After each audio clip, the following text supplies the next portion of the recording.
Well, that's just prime.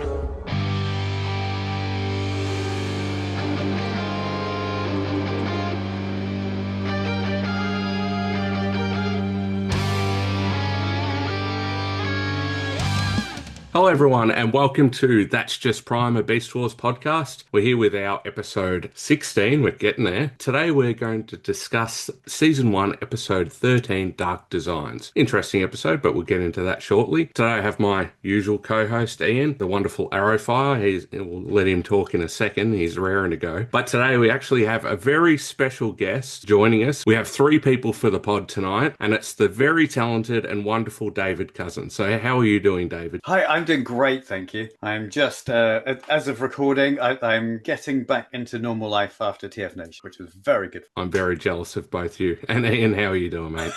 Yeah, very good, mate.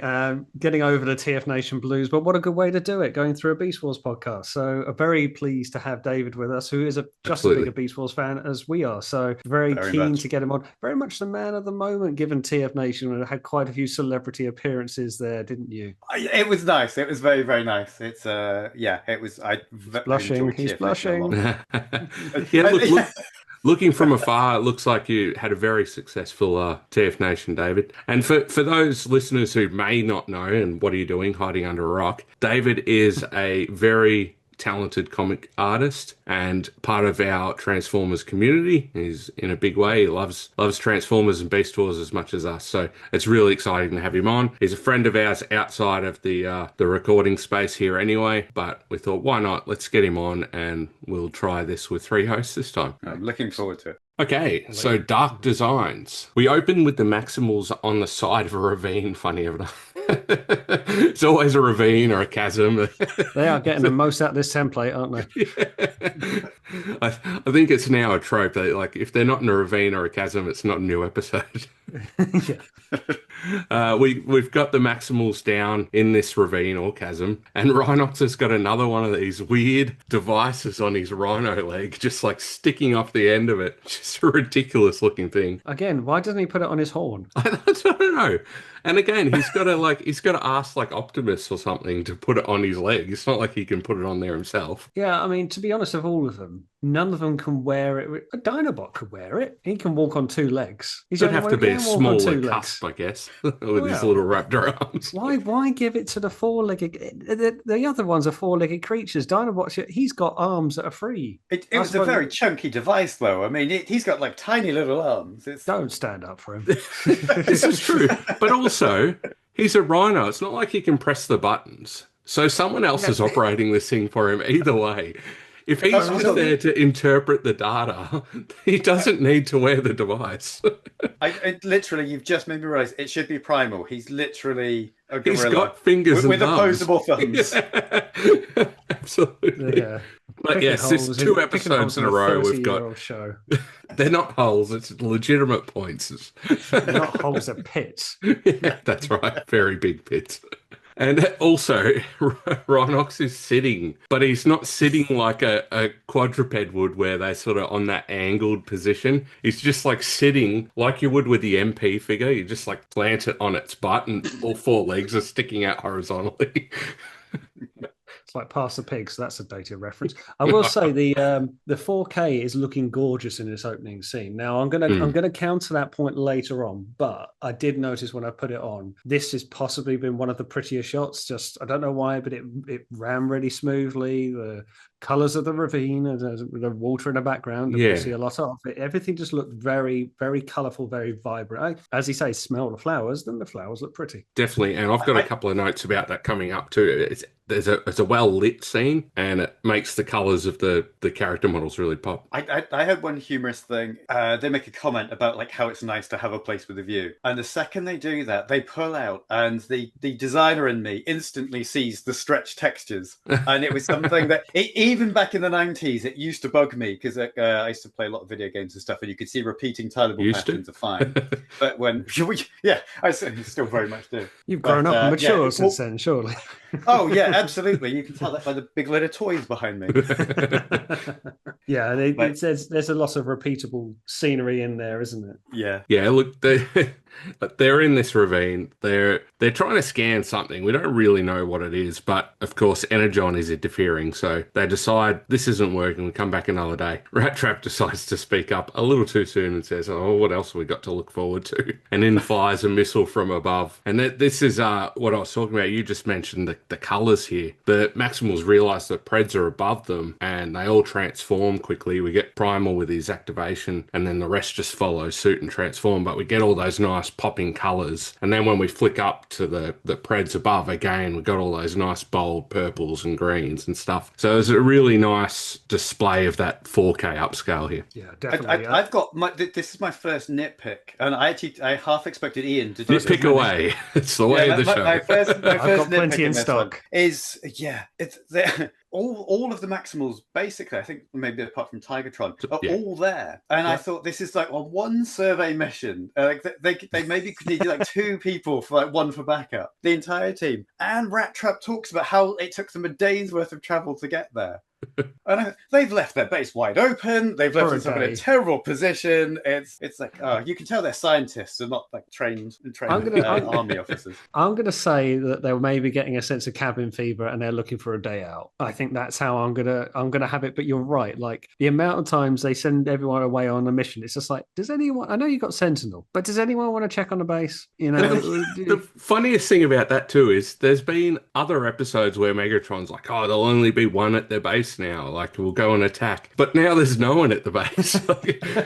And the other thing we for David's benefit, we often just ignore Tigertron when we say all the Maximals. We just assume he's out somewhere. That's fair.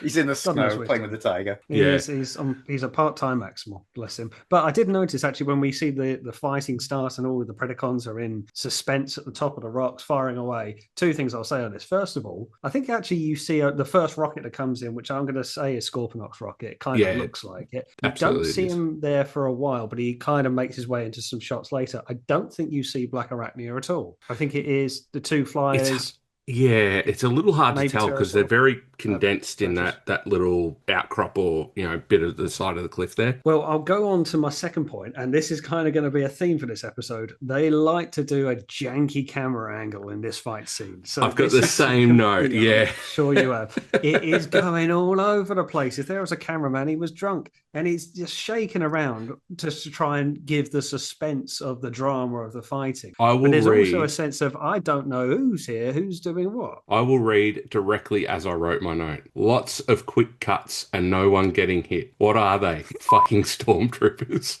Yeah, true enough.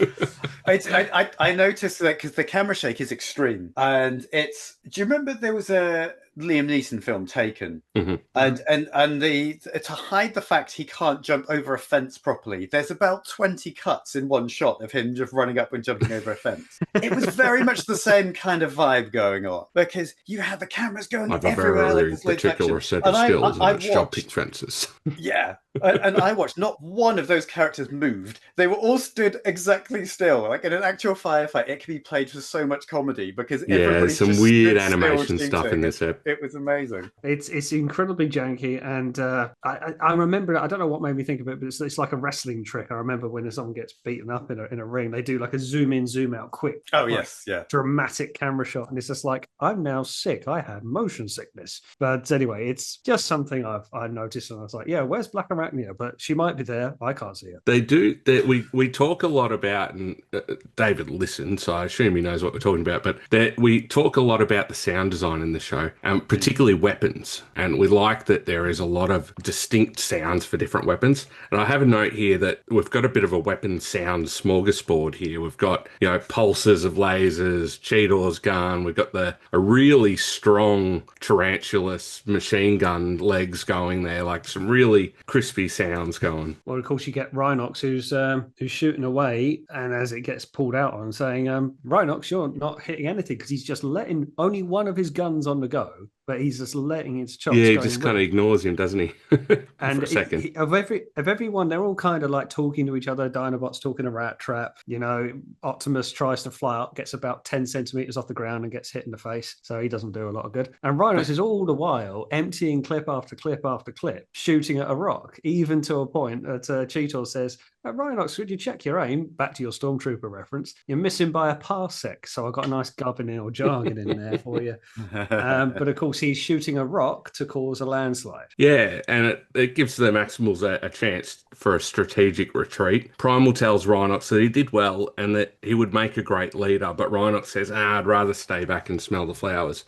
There's a funny line which I quite like with all the ridiculous shooting that was going, because as they were playing, I felt like it was watching me playing Fortnite. Like, nobody's hitting anything. They're all flying wildly. There's no thoughts of positioning whatsoever. And again, like I said, they're clearly no military force, because like Dinobot says, like, just where do we run to? And I thought, yeah, you've let yourself get into this position. Mm-hmm. But Megatron comes out with this line where he says, it shouldn't be this easy, no, but mustn't complain. And it's kind of hilarious, because it's almost like they're hanging a lantern on it. Like they're saying, look, we know that this is just, we're just getting to the plot point. This fight is not going to go down. Shooting fish in a barrel.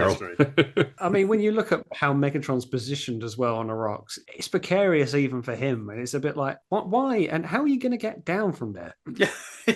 It turns out under a pile of rocks, but There's a running thing in this episode because we're coming up to the bit where Megatron realizes there's some value in Rhinox, which will lead us into the next scene. But just last episode, Rhinox socked Megatron so hard in the head he flew into a different continent. Like, there's been multiple episodes where Rhinox has bested Megatron in combat and in intelligence. He pile drives him into yeah, that's right. He did that power slam pile driver into the lift.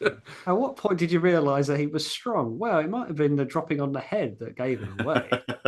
Do you know what? I'm going to go real world for a second and give the writers a mild pass on this, because I think the way that a lot of cartoons are made is that you'll get the writing room, but they'll come up with the vague direction for a season, and then they'll say, okay, you do episodes like 3, 9, and whatever, and they'll dish them out accordingly. And so in the real world, when we're not being picky and like having lots of fun with it, I'm going to give the benefit of the doubt and say that the writer, Ian Weir, for this one, he didn't have any access to what was going on in the episode before that. So I couldn't give him that. I think you're right. Yeah. Well, and specifically with Beast Wars, we know for the most part that the voice actors record before the animation is done. So sometimes they just got to work with what they got. Yeah. It works out for a better story and you get better acting. But the flip side is when they are doing ADR type recording, the animation's already how they want it, opposed to like, that's an extra long line that we have to now sort of fit. I mean, we can't have it both ways. We say that's one of the best things about the show is kind of letting the dialogue flow and not having the animation to restrict it. But as absolutely. David, you're spoiling our fun. But I just got sympathy for creatives. We can accept the janky animation every now and then just for some good lines. So you wait to hear what I've got to say towards the end. Though. Well, the thing is, I'm also kind of softening the blows, because I've already called like Ian Weir, the writer, out, and he wrote, because I checked this up, I did some research. He also wrote Possession. Oh, we're out of a job, and he's doing research.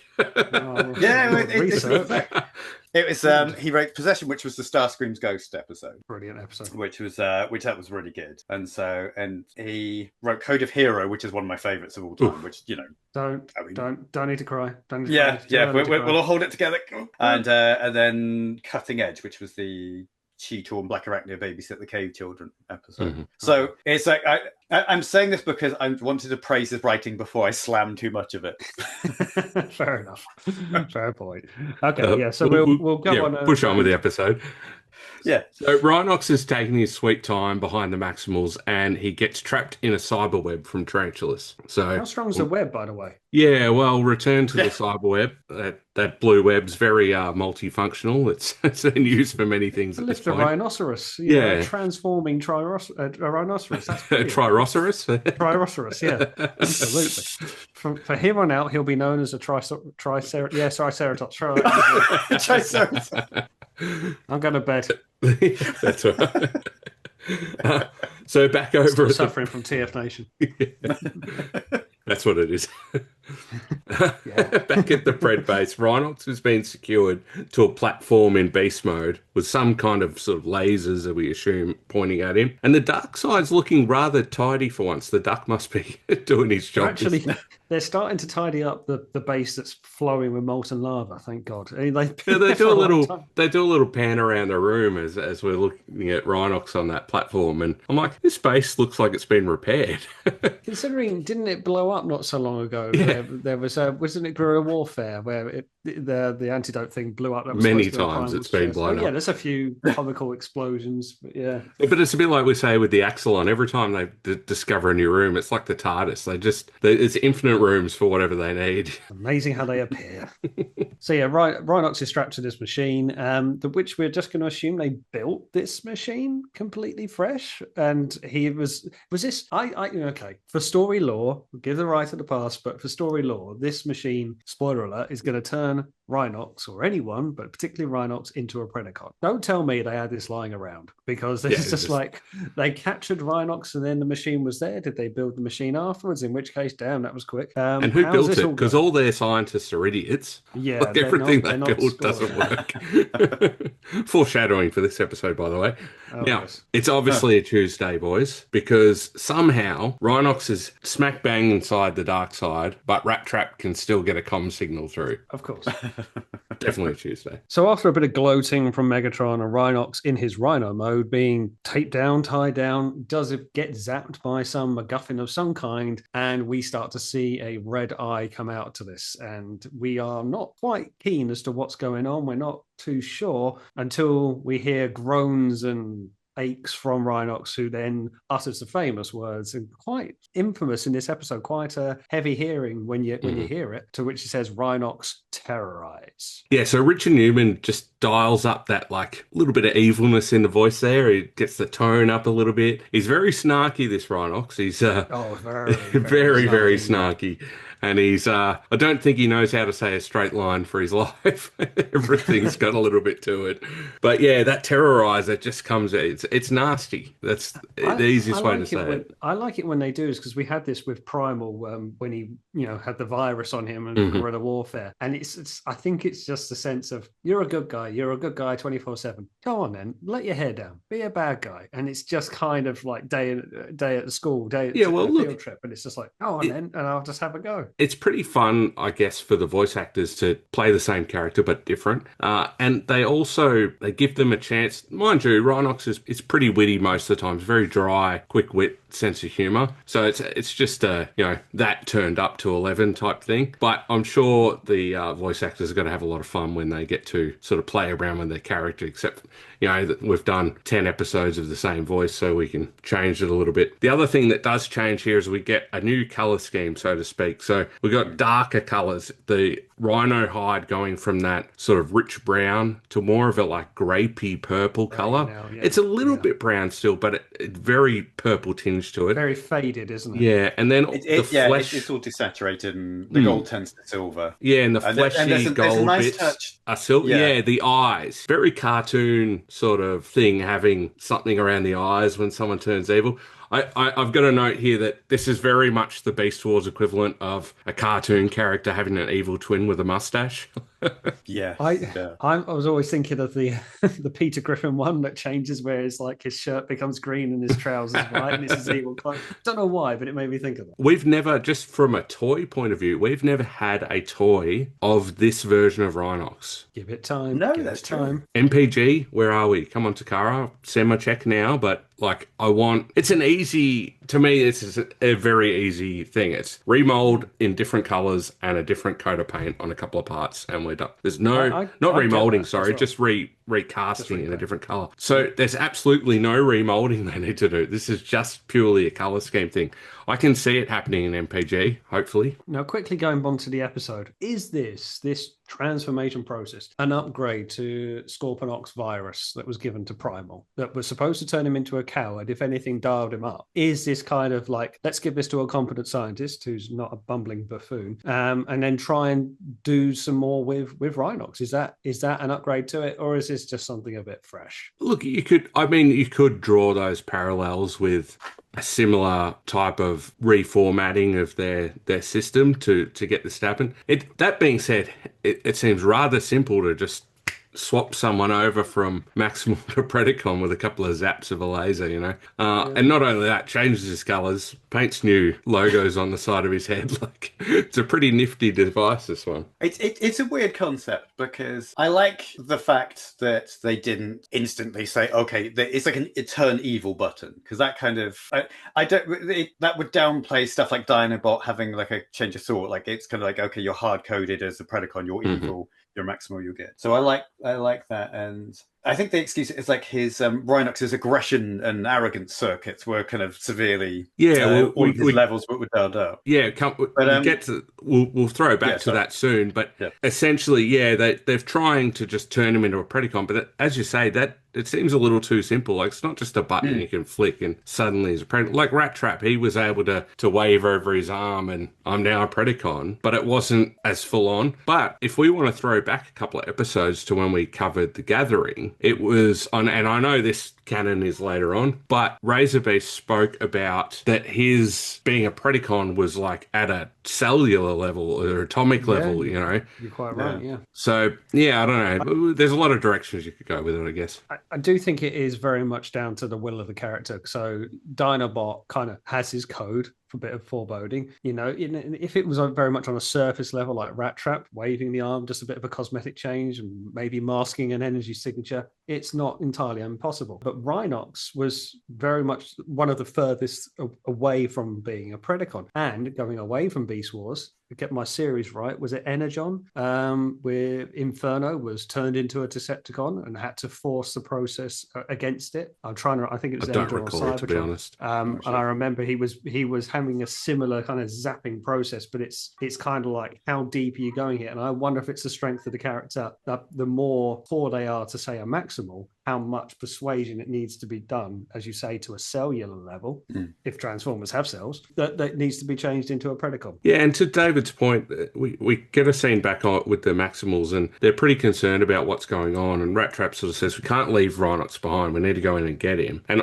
Primal says, actually, this is exactly what we're going to do, we're going to leave him there. And Rat Trap's like, what do you mean we're going to leave him there? What? And he goes, well, I've got a feeling that it might be a little bit too much for them to handle. And to your point, what's happened is they've essentially just taken all of Rhinox's inhibitions and let them free. So it's not necessarily that he's, on the outside he might look Predacon, but it's just Rhinox, but they've just taken all the inhibitors off. He's ready to go. I love the fact that it's Primal saying that as well, because he's kind of gone through it. This is what they did, in guerrilla warfare. They're like, let him loose, let him wreak havoc. And it was, I love the fact, and again, you left it there, Chris, on the table. I have to say it. I wonder if it's a bit more Predacon than they can handle. Yes. And Primal comes out with the yes. That whole thing's so funny because it feels like Primal's read the script. He's cool. I'm not going to worry about this. Like all the potential things that could go wrong. And I do like the fact that he mugs the camera instantly tells you, because the episode could go a number of ways. Primal lets you know the direction, the audience. He literally breaks the fourth wall to do his yes. And he's like, okay, viewers, don't worry. This isn't going to be some deep thing of like, is Rhinox turning? Is he going to be traumatized? No, we're having fun with this one. Just sit back and watch it. Yeah, not only, as you say, literally breaks the fourth wall. We get that little shot of the eyes looking at the camera, so to speak. It's very telling of like, so it's okay, kids. Rhinox will be back. We're just going to let him play some havoc with the Preds. But this shows a bit of Primal playing a long game as well, being the chess player in this episode, because Megatron's maybe a little bit short-sighted in doing his approach, as we find out, but Primal's sitting back going like, all right, I'm just going to let it play out. I mean, it'll come good, but I'll just let it play out. Well, to your point, in the next gambler, to your point, and in the next scene, Megatron sort of requests some knowledge from Rhinox, and Rhinox initially is like, what's in it for me? Like, he's starting to play these games, and then Megatron's like, well, you'll get to destroy the Maximals. He's like, ooh, destruction. Rubs his little rhino feet together. And we go get some good jargon this week. And Megatron goes, with the image decompression protocol ray, for whatever the fuck that is. Well written down, by the way. That's always breaking. The duck's really not on it. He's got not this week. to get his ass into gear for those. Smart ass Rhinox is fun. I do enjoy it. Like the quips, and he's like, "Oh, gee, I hope it's under warranty." And then you get that little drags it out as well, Megatron. doesn't he? He's like, hope it's under warranty. And it's like, oh, you sarky bugger. So next we get Rhinox going into Scorponok's lab. Again, why Scorponok has his lab is beyond us. But he's second in command. Of course he is. I'm second in command. And he says, Megatron's asking why this is taking so long. And Scorponok says, the refractor modem is missing. His computer panel's not working. So he goes off to look for it. And Rhinox just crushes it in his hand. You know, again, he's just pushing chaos. He doesn't care about anything else. He just wants to mess with the Predacons. It is the ultimate shithousery, isn't it? Yeah. And then we get Rhinox sort of bump a big stack of computer boxes or whatever they are. These big, massive metal boxes. And Scorponok says, and I've got the line here. Where are we? I've got a note that he's Scorpa squashed. Yeah. I was really proud of that, and I spelled it correctly as well. Scorponok goes, you better be careful around that. And Rhinox goes, oh, I'm being real careful. See, I'm on this side, and they're all going to fall that way. And yeah, we get this Scorpa squash. Physics with we get Rhinos. his head. I want to know what's in those boxes because they annihilate him. Whatever was in those was heavy. Yeah, the Predacons did get a MacGuffins little bit is of a what's rough in those time, boxes. Yeah. Oh, that's why there's need loads of those. So we've got Megatron and Waspinator come and find old Scorpa squashed under a pile of computer parts or MacGuffin holding devices. And Waspinator goes off, just rambling about how much of an idiot Scorponok is. And it's really the pot calling the kettle black here. I'm like, if anyone should be calling someone an idiot, it's not you. Something about stones and glass houses comes to mind. Exactly. Megatron sort of says, take him to the CR chamber. So we get a shot of Waspinator carrying Scorponok to the CR hot tub, dumps him in, goes to fly out the room, gets knocked for 6 by Rhinox. And now, I have this note for later on, but I'm just going to cover it now. We get a funny slapstick scene of Waspinator just out of his mind, dropping all these little G1 bits and pieces, drops a shrapnel line. It's very fun, but later in the episode, it gets a little bit much. It's more like really films like it's being for the kids, where I'm like, it was funny first scene, now it's just going on too long. It's very Looney Tunes, isn't it? Yeah. I was just going to say, well, one of my notes for how long that goes on for is that, they do not only just kind of drag the joke out, but there are multiple scenes in between. Mm-hmm. And you suddenly think, and there's a couple of mentions of passages of time. So it's not like Waspinator's been doing it for 5 minutes. It's like we're kind of led to believe that they've just left him while other things have happened and he's still ricocheting around the room. Around the room, yeah. No one at any point has thought, do we want to do something about Waspinator? Yeah. No, That's fine. He's doing his thing. Him. We do get a really interesting comment from Black Arachne here, because Waspinator's saying, that he's shrapnel. And she said, shrapnel's a Decepticon from 3 centuries ago. It's probably a throwaway line, but if you take it as it is, at least it gives us a little bit of a time frame here but there's also been comments of, they're our ancestors. And like, do you think ancestors of like how long? It's, this is something we've said before about having timestamps in Beast Wars is very flimsy. You're trying to find as to what is a time. But 3 centuries ago would imply that the Autobots and Decepticons were fighting for millennia, something like 4 million years. That's like a drop in the ocean in their time, though, Exactly. And now they've gone down to Maximals and Predacons subsect, which they've said that over time they reduced in size to be more energy efficient. And they've done that in 300 years. I think you're right. I think it's a throwaway line rather than a canon. Most likely, yeah. And the other thing is, suddenly we've got real time frames here. What about an ultracycle or an uber cycle or something? That's a good point. Yeah, centuries is it's an Earth terminology, isn't it, as such, rather than I don't know. Fair point. Yes, nice call. It's not a decacycle. Yeah, that's right. They are. Unicycles. Oh no, not both of those. But we get a good mention of Autobots, shrapnel, Decepticons, and then he's just kind of rabbiting it on. Like I'm like, okay, and of all things, you're an Insecticon. Like, Why did you pick that? There is a go ahead, Dave. Oh, I was going to say, I quite like that because I thought I like the idea that amongst the various Transformers of the all generations, that they would start to become a bit more tribalistic. So like Waspinator is an Insecticon for all intents and purposes. So it makes sense that he may be more familiar with like, oh well, this is Shrapnel, this is my favorite one. This is like he was really good. Yeah, he's not going to be onslaught, is he? Yeah, it's kind of funny that Black Arachnia knew who Shrapnel was because even amongst G1 fans, Shrapnel is not even in your first 20 that you would list. He's Z-list, very much so. Yeah. Very. But then, of course, he changes the name that he is not Shrapnel. He is Wonko the Same, and then starts hitting his head. Now, Ian, you're a bit younger. Do you know who that's a reference to? I have no bloody idea. Oh, okay. This was okay. Oh, Chris. Well, I'll let you go ahead. I did actually do a little bit of research. I tend to flick through the wiki pages on the episode. Research. Go ahead. Do you know what's really sad? Can I pretend this is research because this does age me? Not that much older. I actually do know that. Yeah. Can we pretend I'm 30 again? No, it's way back when Beast was early in. They'd started to notice the various fan groups online, and there was back then there was this thing called bulletin boards, and there was alt.toys.transformers. One of the guys on there who I think eventually in season 3 he was actually credited as help, so I think they lent on him a little bit for some of the Transformers lore. Wow. There was a guy called Benson Yee, who now runs Ben's Boards of Transformers, which I always thought was like Beast Wars. It's Ben's world of Transformers. Yeah, I know BW, and I went because I used to frequent that site when I was younger, and I was always thought, but it's Ben's world.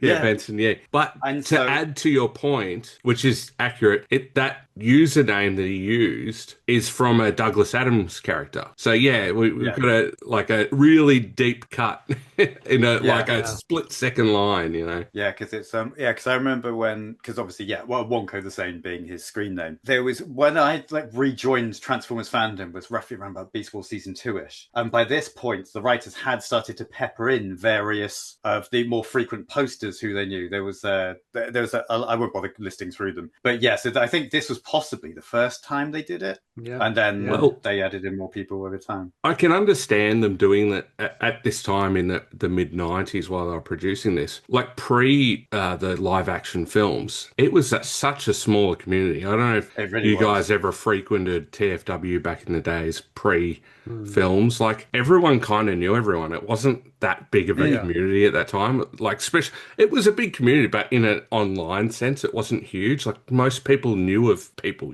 So you can imagine the people that had passion for Transformers working on their shows would have known some of these more prominent community members. So I think that's wonderful that they're able to drop those little things in the show and incorporate fans in a manner that gives them something lifelong, Yeah, it's very cool. Absolutely. So whilst Waspinator is bouncing around the halls, hitting his head on everything, Pterosaur sees what's going on from afar and then effectively confronts Rhinox in a air con shaft, that we're back into the air conditioning again. It does seem like a little bit of a passageway. And he says to him, I see what you're doing, trying to cause the anarchy and disruption. Well, I got news for you, pal. I like this plan. How about we make me equal partners? He doesn't offer anything. He just says, cut me in. I'm like 50-50, come on. Bargaining prospects. Bargaining posture is highly dubious. Very good. I'll send you knock them down. We're done.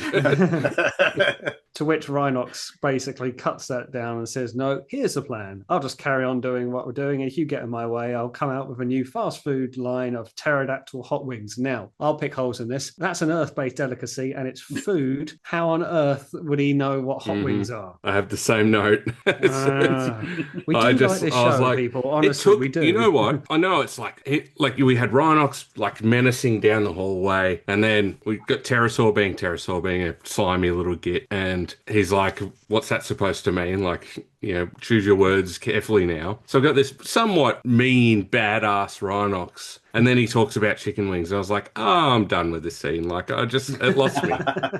Ruins the image somewhat. Yeah. Couldn't imagine the T100 doing that, could you? No. I do like when he does drop Pterosaur on the floor and he's like, got it. There's the thing I like about this point, which going back to the storytelling of it, Rhinox, because I've already said about being heightening their more negative traits rather than just going straight evil. And so I like the fact that Rhinox historically for the Maximals, he's probably fair to say he's the smartest one. He's like that big problem solver. He comes up with like most of the technical solutions. And earlier in this episode, Primal actually says you could be a good leader, and Rhinox is like, no, that's not for me, thank you. But literally, so what's the first thing that happened when they kind of amp up all of his aggression and his ego? Tries to take over. Yeah. He's trying to take over. So he's on his grand tour. He's off camera, been sabotaging everything. And the first thing he says to Pterosaur is like, "I'm going to become leader." So he's had minutes, and already his analytical brain has worked out a great way of sabotaging everybody to take over. Well, that's right, and there's probably a little bit of like subliminal in there where that just before he was captured, this was planted in his brain. So it's like fresh thought too. And we see, not to bury the lead for the episode, but when he does change back, he's sort of like, oh, what's going on? Like it's like a fever dream. He didn't know what happened. So you're very much, it's interesting that he suddenly he's like got big high hopes of being the Predacon leader, but before he's like, no, I just want to sell the flowers. Yeah, it's what happens to his creativity when his ambition gets ramped up too much. Yeah, he's definitely been busy. The next scene we get is the security camera panning around these shafts or these hallways. Oh, yeah. And we've got both spiders in their own cyberwebs just hanging, twitching from the ceiling. So Rhinox has just been an absolute menace running around the base. He's taken out everyone bar Megatron at this point. He's made quick work of them. There were two things with this. The first one was when the camera first pans around and you see them, I thought they were sleeping. And so my brain felt like, I thought those two don't seem like they naturally just hang around together in that kind of vulnerable position. So that was me being slow. But then it's immediately afterwards, Megatron's reaction when he sees it. And he's like, those spiders have been poisoned. He's like, how on earth does he know that? Yeah, how can you work that out through a grasping at straws here, I think. Like I would say they've been taken out, or I wouldn't say, like, how do you know they've been poisoned? Yeah, it's very specific. And how would they be poisoned? Because we see when Rhinox is captured in the web earlier, Tarantulas bites him, but that's fine because he's a spider to do so. How is a rhino going to poison a tarantula? Was he grabbed one and made it bite the other and vice versa, and then put him in there? I don't know. We'll leave that one alone. Pull that thread for all it's worth. Yeah, Megatron realizes a bit of shite's going on though. He's like, what the fuck is going on in my base? Like. Yeah, because he sort of like tries to get what's going on around here? Yeah. Which flicks over to the Maximals outside of the base, assumedly have heard him screaming inside, and they're all out in the lava fields, and Cheetor cottons on and goes, I think I understand what's happening here. You know, he realizes why Primal's like, we're just going to let this play out. He's quick on the ground. He's not so quick in the head, is he? No. Leave the poor little kid alone, you know. He's getting everything he's coming to him. But again, and to David's point earlier, this is where Primal says, like, I assumed that what was going to happen is this is going to bring out that aggressive nature of Rhinox. And it's like a reflection of life. A lot of the nicest, calmest people, like I can speak for myself, I'm so patient in general, but when I do lose it, like it's there, it's strong, you know, fast and quick. And it feels like Rhinox is that. He's always calm and subdued. He tries to play it level. So now that it's almost like cyber alcohol in him, it's just amped up all those negative traits, you know. Don't throw in your own jargon. Hey. We're doing a Beast Wars podcast here. Jargon's key. There's plenty of it. It don't need more. In fairness, that has been established. Rat Trap did mention about there was a bar. He did. Yes. So Rat Trap, funny enough, he worries what's going to happen to his buddy once Megatron finds out. And Primal sort of says, actually, I want to wait and see what happens. So like Primal's like, he's almost like getting a kick out of this. It's like, I know what Rhinox is capable of. I know what Megatron's capable of. I'm just going to let it play out for a little bit. I'll tell you when we're going to get him. We'll get in position, and then when we're ready to breach, I'll let you know. Let's see what happens. So he is playing a long game in this one, isn't he? Absolutely, yeah. Yeah, and again, high stakes because it could go wrong. He really isn't. They're only going by audio information, so it's like... Straight after this, we flick over to the only two Preds left standing: Megatron and a newly very groggy revived Scorponok who clearly has some PTSD can barely get a word out. And he's so traumatized. You know, and he somehow gets the words out that he was attacked by Rhino Rhinox, and Megatron says...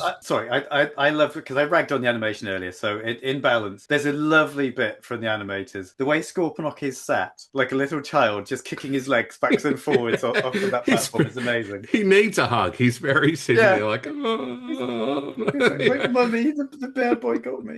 I mean, you're a bumbling scientist you stacked your plates far too high. I have no sympathy for you, mate. He is an idiot.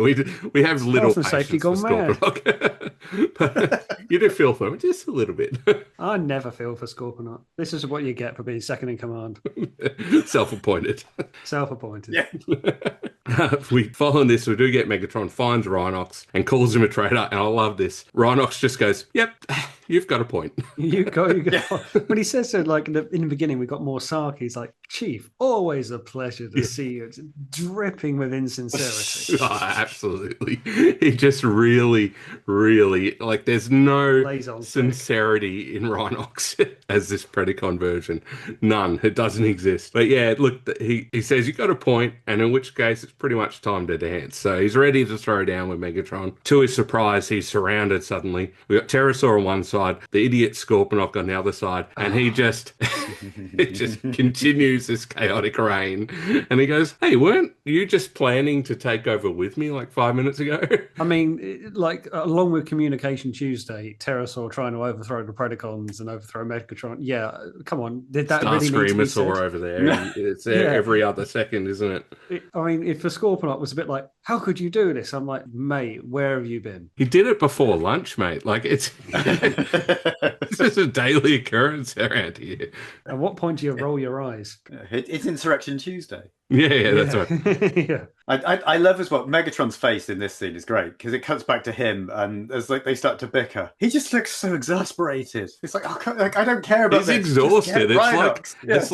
It's like someone that's just had two kids, like 10 months apart, you know, and they're both 2-year-olds, and they're just completely exhausted all the time. That's Megatron's look. He's just like, why do I put up with this? Why do I? As somebody with 3 kids. As somebody with 3 kids, I really felt that. It was like, oh god, they're fine. David's pulled the Megatron face many times. But yeah, Rhinox is taking on. Well, eventually, he's got a descendant of Magnus, because once those two finish bickering, Rhinox gets involved, gets both their heads, and does the old Constructicon beat in the middle, and. Yeah, so I've got a line here. He's descending from Ultra Magnus. Yeah, he bangs their heads together real well. And we talk about size, and I know this sounds weird. Bear with me. We talk about size a lot in this podcast, particularly with the scale in Transformers now. Because when the toys came out, they were all over the place, and Pterosaur was this tiny little toy. But we've come to realize, watching this back, he is quite a large character model, and I mean he is standing probably a head taller than Rhinox here. So it really gives some serious size here. And when Scorponok attacks him, like when he jumps at him, he sort of leaps at him. His torso, he's not really like Pterosaur's a big dude. He is. I think this is just really compounding that Rhinox is strong, and he can have his way with people if he wants to. Again, that's a gentle giant, particularly uninhibited. Like he's just like, I don't care if I crush your heads. Like, So after Rhinox throws the two idiots away very easily, I might add, Megatron's up on his little hover platform as usual, and Rhinox just swings around one hand with one of his chain guns and just opens up, which is fun, and it does knock Megatron down, but it does no visible damage. This is the same chain gun that has absolutely annihilated Tarantulas, Waspinator, like into pieces. I don't know Megatron's the boss man, but he's still made of the same stuff. There's not even a nick on him. He gets wobbly knees, like what? Yeah. He's made of sterner stuff, shall we say? Yeah, okay. You boys in your G1. But he sells the knee injury for about 2 seconds. Yeah, until wobbly, and then he's over it very quickly. In the battle following, he's like just back to normal. Like no knee reco needed for him. So Rhinox says the reprogramming of him was the worst mistake Megatron's ever made, because he's just too crafty to be an evil Predacon, essentially. And with the most mocking tone ever, he goes, "I'll take you," and head straight for the recycling bin. Yeah. It's like just this low, Lays long, into it. yes, like pure mocking. But he does say, doesn't he? He said, I'm more Predacon than you can handle. And at this point, as David said, he's selling a knee injury. He's used, he being Megatron, he's trying to use his dino tail on the arm to prop himself back up. He said, yes, I see that now. He's quite breathless. He's quite sort of exasperated from the fights. He said, but you are teaching me a valuable lesson, Rhinox. Oh, what's that? And he said, Predacons gloat too much. And then fires a very well-aimed ricocheted laser shot to then activate the machine that turned him in the first place, which he obviously knows what to do because it turns him straight back. Straight back. Rhinox is standing there confused, got no idea what's going on. Megatron dispatches him quickly. And then we have the Maximals breach the base, and it's on. Everyone's gone everywhere. Waspinator's still losing his mind. And this, to my point before, there's a little bit much at this point. Yeah. Now, initially, like, we see some cool stuff and some dumb stuff here. Primal gets his swords out. That's cool. Scorponok takes out Dinobot like he's nothing initially, and then gets a rotor tail for his, for his efforts. But yeah, there's more of that quick cutting here as well, like the very rapid scene changes and stuff. It's an odd animated scene, this one. Right, you ready for my bit that I promised that I would be going in for? Right, shields are out. Let's go. This is going to upset a lot of people in the fandom. I defend the animation in Beast Wars to this day, not just because of the 4K, but I've defended it. Everyone says, "Oh, it's not aged well," and whatever else. I do defend it. I will say this is the worst animated scene in all of Beast Wars. Completely. This I remember. Yeah, overall, as a group of shots, it probably is. Just everything to the finest point here. So I've got Primal is waving his swords. They are at like 90-degree angles, like he's almost holding a door like the wrist swivels have gone loose on the toy, and his legs are uncomfortably far apart. Even Megatron's just kind of like his shoulders are janky. Everyone is looking like their proportions are completely wild. And at every point up to this, everyone's, even if they've been in kind of like floating ravine settings, the animation models are still fairly compact and tight. Mm-hmm. It just looks weird. Like you see a lot of shoulders that come across the front of chests, and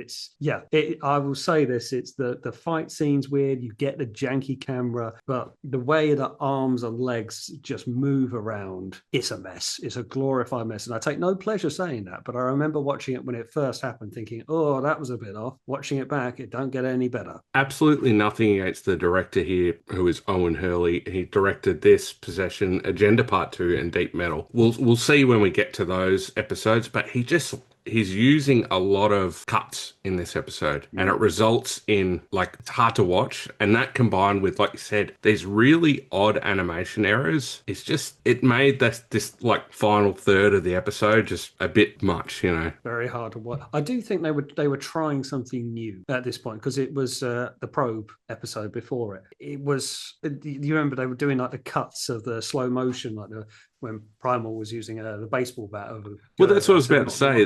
Last time we saw it, we never saw that afterwards, and now we got kind of the janky, fast-moving camera angles, which we don't see again either. So I just wonder if there was a little bit of experimentation going on there. But this scene, I don't like to hate on Beast Wars for the work that all the animators have done on it. I love the show as a whole, but watching this, it's hard to follow. You can't win everyone though either. Like there are going to be times where it's not going to be great. But look, there's a couple of little gems in here. We get a shot where Primal slices Megatron's T-Rex head off, which is pretty cool. We assume he's got again. I feel like Megatron, like, it's use wrestling terminology. He's a terrible seller because he's already taken Rhinox's chain gun of doom to the knee and then just basically brushed it off like a few seconds later. His entire arm, which let's not bury this one either. Megatron's arm has his dinosaur head attached to it. It's like if he transforms, he is absolutely stuffed. To throw back to a reference from last episode, it's the Bill Goldberg of Beast Wars characters here. Like, really, he no-sells everything. Oh,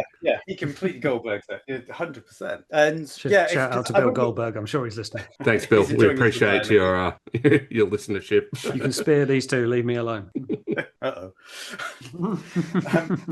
yeah, I think the whole. I found that quite jarring because when you see that, you think, oh, that's a brutal move. That should be really that should be a big pause in the fight for Megatron to do something clever and rally. But instead, he says, no, my arm's off. What? Well, even if you assume that there's no pain reception or whatever, they have computer systems internally. Surely the computer was like, you've suffered catastrophic damage here. Oh, yeah. We need to back off. You're missing an arm now.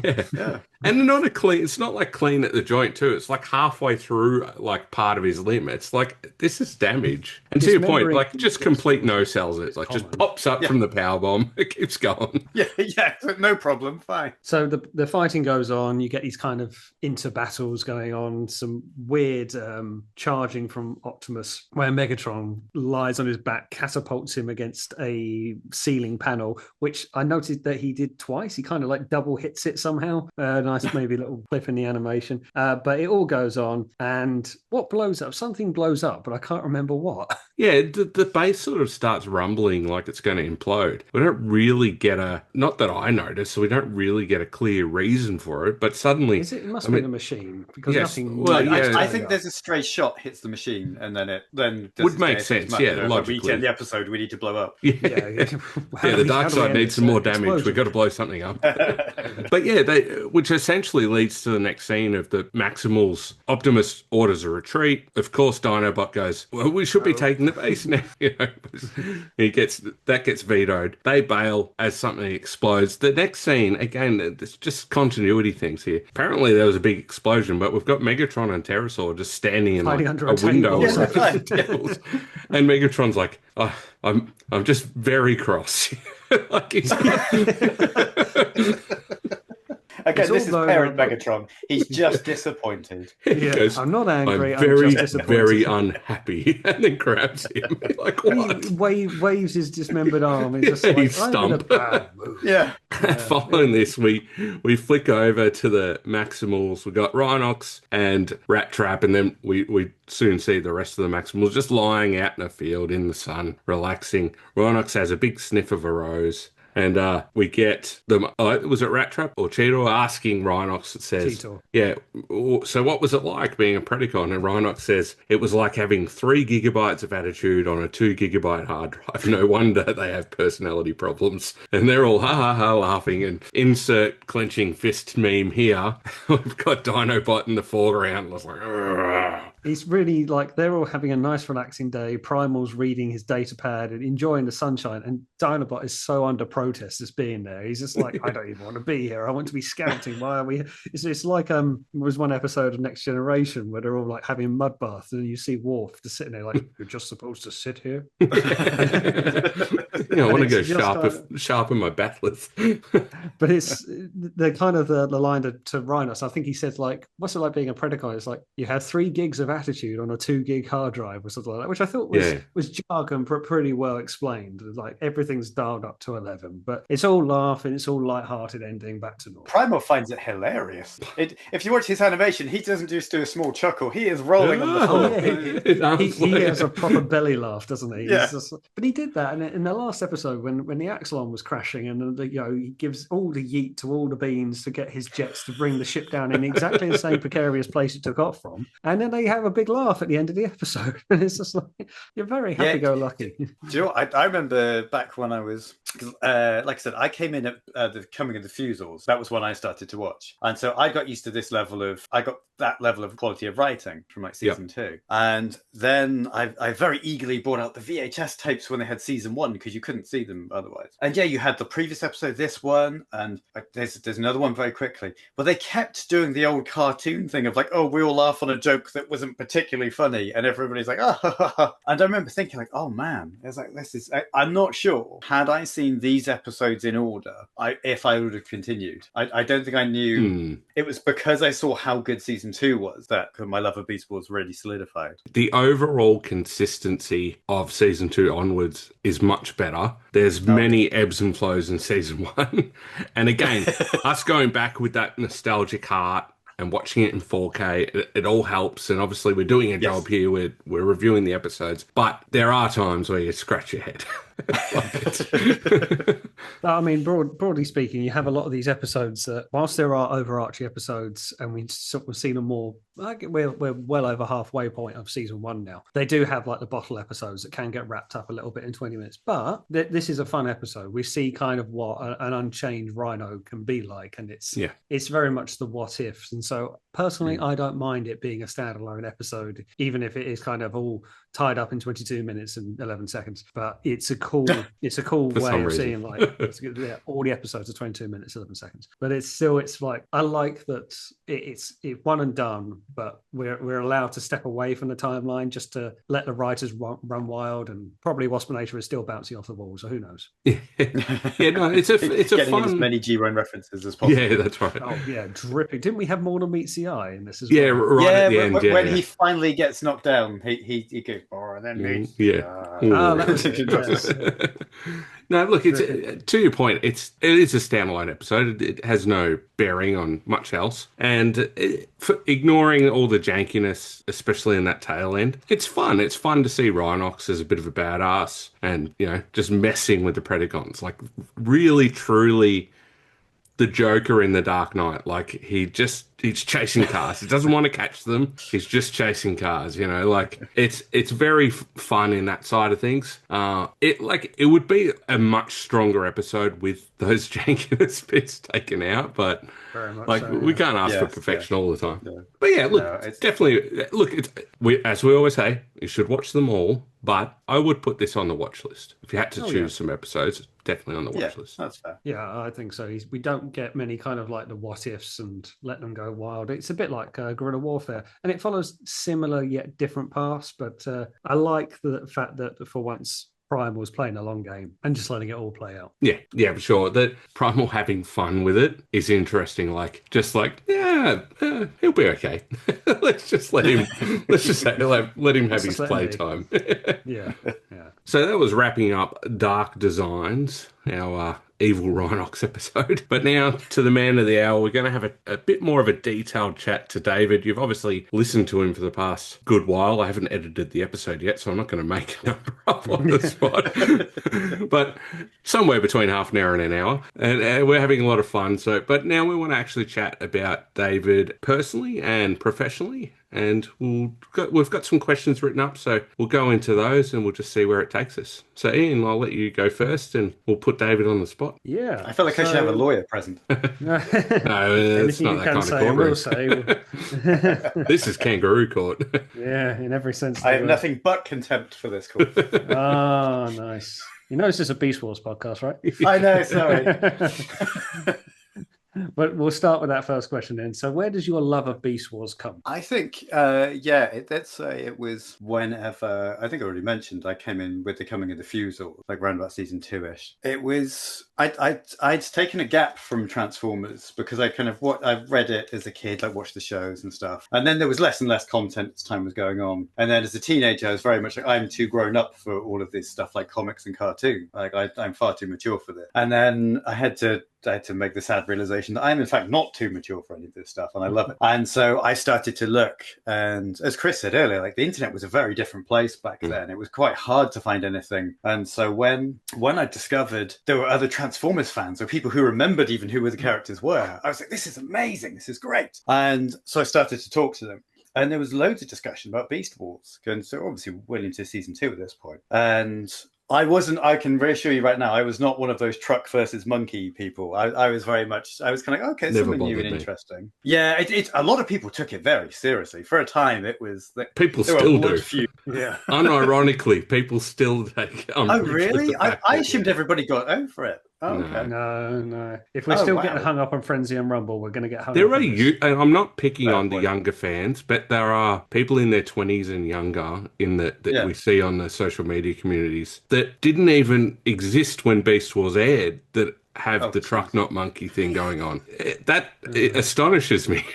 That's insane. It's the best of us. It's the worst of us. Yeah. Sorry. No, I mean, no, it's fine. No, because I loved Beast Wars because I suppose in part because I had at least matured somewhat as much as I was going to. I like the fact that the jokes were a bit better. The storylines they had the ability to be both serious and lighthearted, which I love with most things. Actually, to be honest, like I love that you can have some really deep dark stuff like Transmutate, but at the same time, Silverbolt can walk around being, I am a heroic character. And it's fantastic. And it was a bit more new, it was a lot more nuanced than the old G1 cartoon. And so I like that they were, but they're also still respectful of it. It's like it started to creep in here and there. You got the episode we talked today, you started to get shrapnel. I was like, I remember that thing. I was like, that's a Decepticon. That was so cool. And then eventually, like, when Agendo turned up, I mean, I won't kind of go too far ahead because obviously that's further down the line.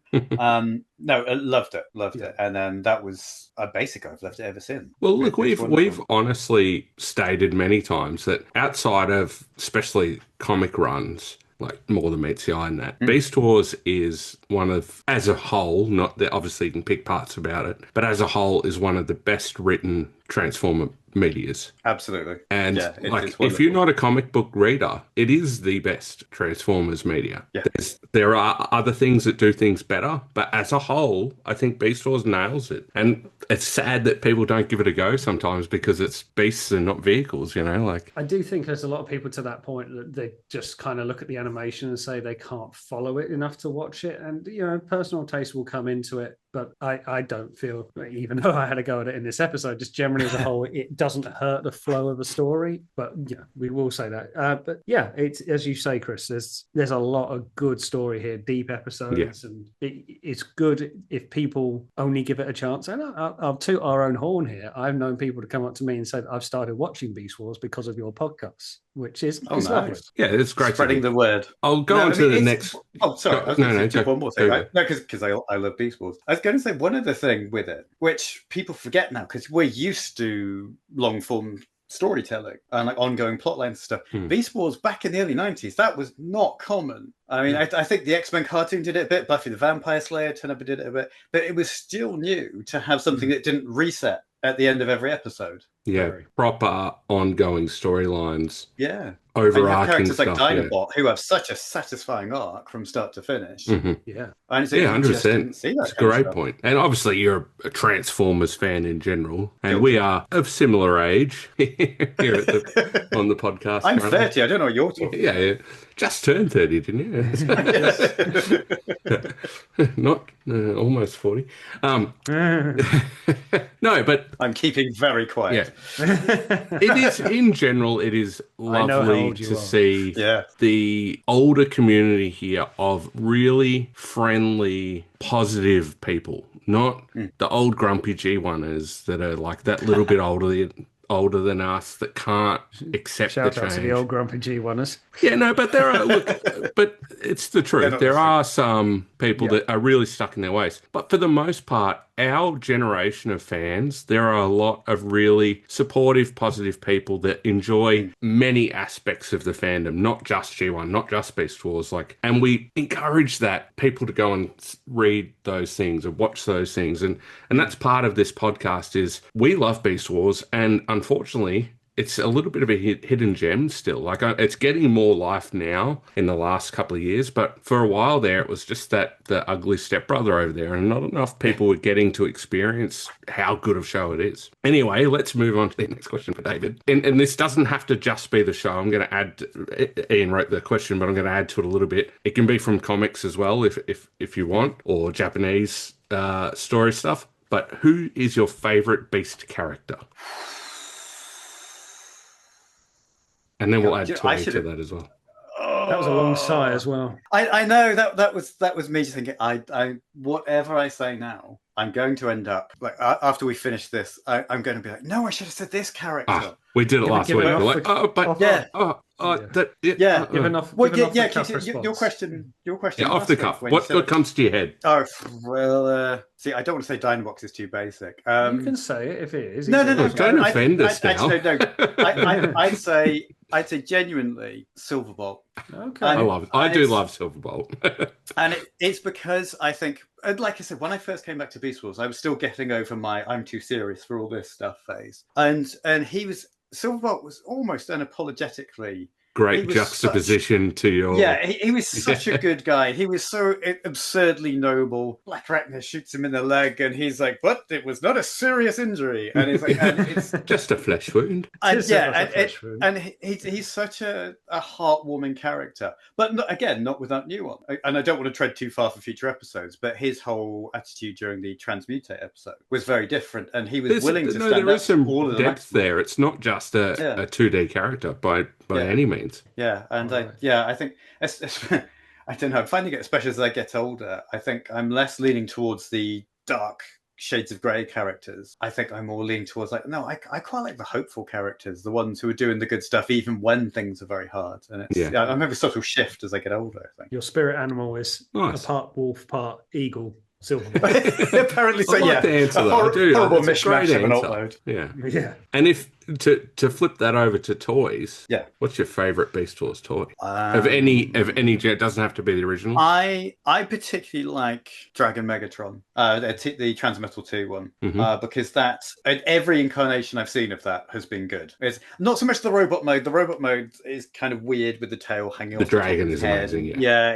But the dragon mode looks absolutely stellar. Well, to your point, the original toy, the dragon mode is definitely superior than the robot mode. Yes. Well, like Ian's just grabbed the Perfect Effect version, which is awesome. Yes, I've got the I think it was the same people that did the Predaking. Who did that? The massive Predaking, Ian. What's the name of that company? Not the one behind me. Yeah, the big Kang Toys.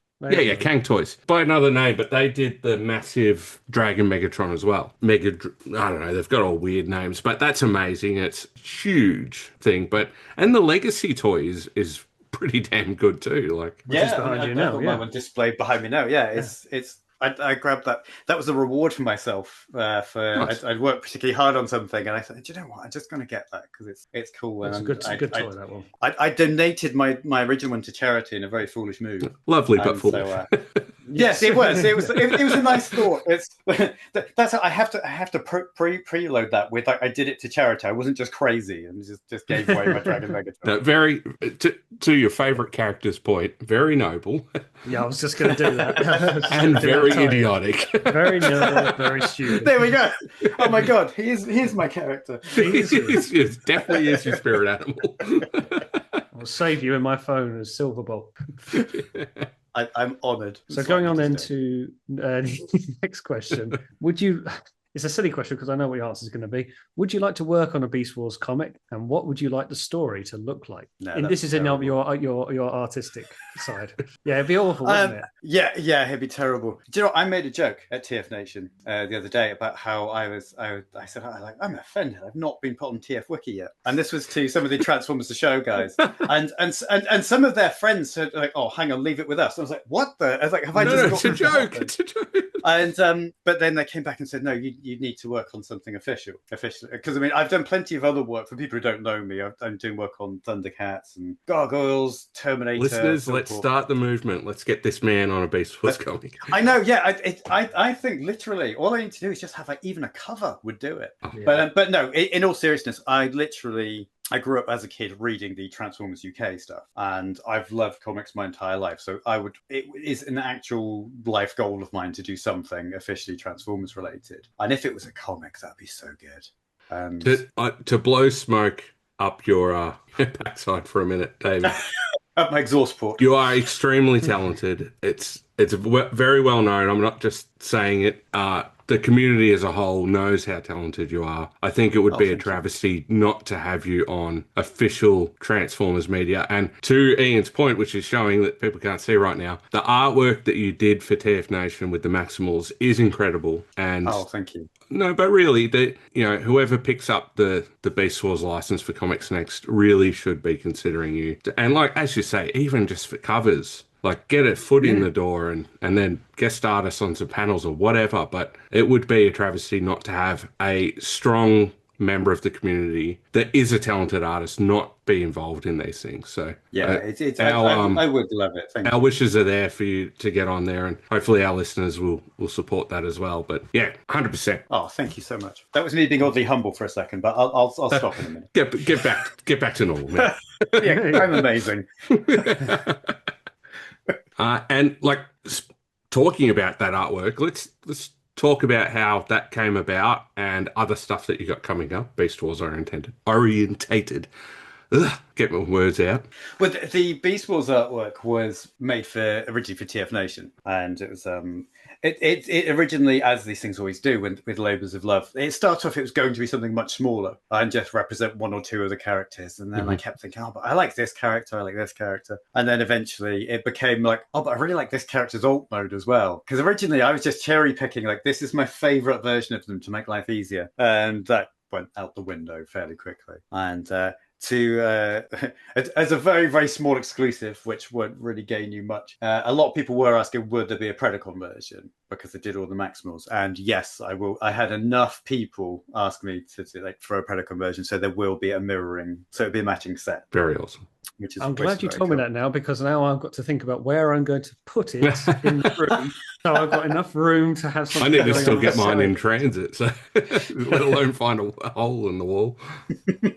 And so for stuff coming up, as we get off this call, I will be back to drawing the interiors for Chitara Worldbreaker. Cool. Which will hopefully be out sometime in September, I think, this year. So that's a lot of fun. I'm also doing covers for, let me think, there's Supernatural, the TV show. There's a comic based on that, Gargoyles Demona, and there's a book called Dynamite, which is DIE Dynamite, which has the Dynamite stable of characters like Red Sonja and Vampirella and other characters. Cool. So I'm doing the covers for that as well. I think that's me done for a bit. I don't know. There's a lot of ongoing stuff right now, and it's basically after TF Nation and this, it's very much nobody's going to see me for about 3 weeks. Well, it's I good draw. Oh no, it's fantastic. It's been such a nice thing, because in the past I've been illustrating for at least 15 years, I think, which is scary. But for the past 5 years, I decided to finally chase comics, because I was a bit too worried to start them, because I've loved them so long, and I thought, if I don't do well, then I can't like comics anymore.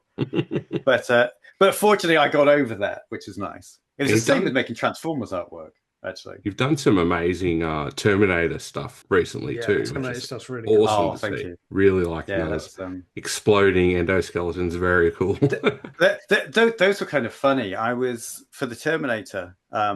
The very first cover, I was kind of brought on because they liked my energy and the dynamism that I was bringing to my artwork. And so the very first Terminator cover I had was the Terminator being very, very still at the bottom of a lake with nothing realizing it's there. And so it's the most still image I think I've drawn in the last 10 years. And so that was kind of funny. But no, it's been really nice, because previously, since I've started to do comic stuff, I've done a few indie comics. But you say that, and people go, oh, okay, that's cool. And you might have to show them something, and then they say, oh, that looks nice. But thanks to the Terminator, and then the various other titles I've worked on since, it's very much like, oh, this is David, he draws the Terminator covers. And it's like, oh, I know what that is. So people can be instantly... It's a big IP, man. Like, that's no indie comic that's, no. Well, yeah. Like, and serious IP. As well. You know, they're recognizable names in the world of comics, for sure. Yeah, I'm on the Thundercats wiki. Nice. Well, but hey, man, like, you're only like a hop, skip, and a jump away from getting on something Transformers. Honestly, like, you're on big IPs already. It's of course, maybe he's on one and he can't tell us. No, actually, no. That's what someone who signed an NDA would say. Looking for the winks. I will tell you. I will tell you. I did have when I recently did something for. That's just Prime exclusive. I did something for Boom Studios, the comic company, and when I've done a few things for them now, but when I was initially brought on, they asked the writer who they'd like to draw the strip. And they said, oh, is that okay if I go with David Cousens? And the editor, who'd moved over from IDW, said, oh, yeah, he's a really good choice, because I was looking at him. I had him earmarked for working on something Transformers related before we lost the license. Which that was a weird. When I found that out, that's bittersweet, isn't it? Yeah, bittersweet is the perfect word, because I was like, oh my, I was like this close, and so I'm still holding out that it's going to happen one way or another. The fact that you're in the conversation, I would definitely hold on to that for all it's worth. So yeah, absolutely, yeah. You just keep doing you and all the great work you've been doing in the meantime. And hey, you did your stock. No bad turn at TF Nation. So yeah, that's brilliant. Keep the faith, and we'll keep checking the wiki, and I'm sure it will come.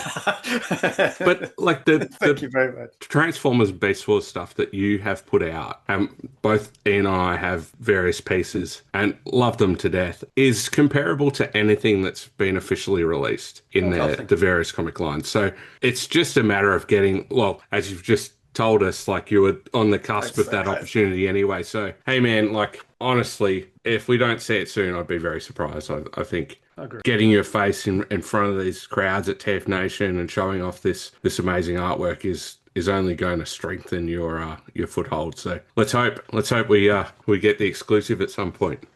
Thank you very much. So, all right, everyone, that was episode 16 of our pod and episode 13 of the Beast Wars Season 1 episode Dark Designs, where Crazy Rhinox plays havoc on the Predacons. And, of course, our amazing co-host, David Cousens, who we are very happy to have had on and will definitely have on again if he has the time for us. Absolutely. And I think this worked pretty well. So as listeners, please let us know if you like the format with a third host, and we'll try and make it happen a couple more times down the track as we can. And of course, you can find us all on the social medias. We'll start with the pod.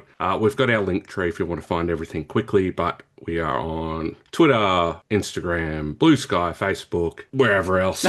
YouTube, MySpace, where you can watch the show and chat along with us once a fortnight when it premieres. So we're trying to build that up. So if you are around at that time of day, night, morning, wherever you are in the world, please jump on in the chat. And usually there'll be one of us or both of us in the chat, just sort of having a chat to people and playing along with the episode. So please go along and subscribe to that. We'll keep ours short, Ian, because everyone knows where to find us. But David, please share your handles and places people can find you and your website, etc., and get that stuff out. On pretty much every social media site, apart from TikTok, I am at David Cousens. TikTok, I got there late, so I was the David Cousens. And wow. I thought if I'm going to do so, I'm not going to be David Cousens like 12457 or something. I was like, no, I'm the David Cousens. Is it capital? I told you my ego be back. I did put that, but I don't think it stayed in the head. But so social media everywhere at David Cousens, and my website is davidcousensart.com. And please support the man. Please support the man. Yeah. You have a Ko-fi, coffee? I do. I think it's coffee, but it's one of those names it's very hard to say. But yeah, I do have a shop online where I sell my prints, which you can find me both on Coffee and also it's linked from my website. So please support David. Do feel free to say hi to me on social media. As anybody who knows me knows I'm very friendly. It may take me a day or two to get back to people. Normally if I'm working, it's like I'll go like, right, I'm not touching social media for a bit to get stuff done. But I do always end up checking back and talking to people, and I'm pretty friendly. at least on the surface, so everyone can see. The amount of people I hug to TF Nation. No, but it goes without saying, thank you very much for joining us, David. It's been a pleasure having you on, and very much nice to see you again after TF Nation. But yeah, it was really good fun going through the episode with you today. Yeah, I loved it. Thank you so much for asking. It's been really, really good. We're looking forward to it. Definitely, our pleasure. Okay, everyone, thanks for listening. Please send some feedback. We want some more listener questions for the upcoming episodes, so shoot those through to our social medias. Wherever you want to find us, we'll make a note of those. And we will catch you on the next one. Bye-bye. Bye-bye. Well, that's just prime.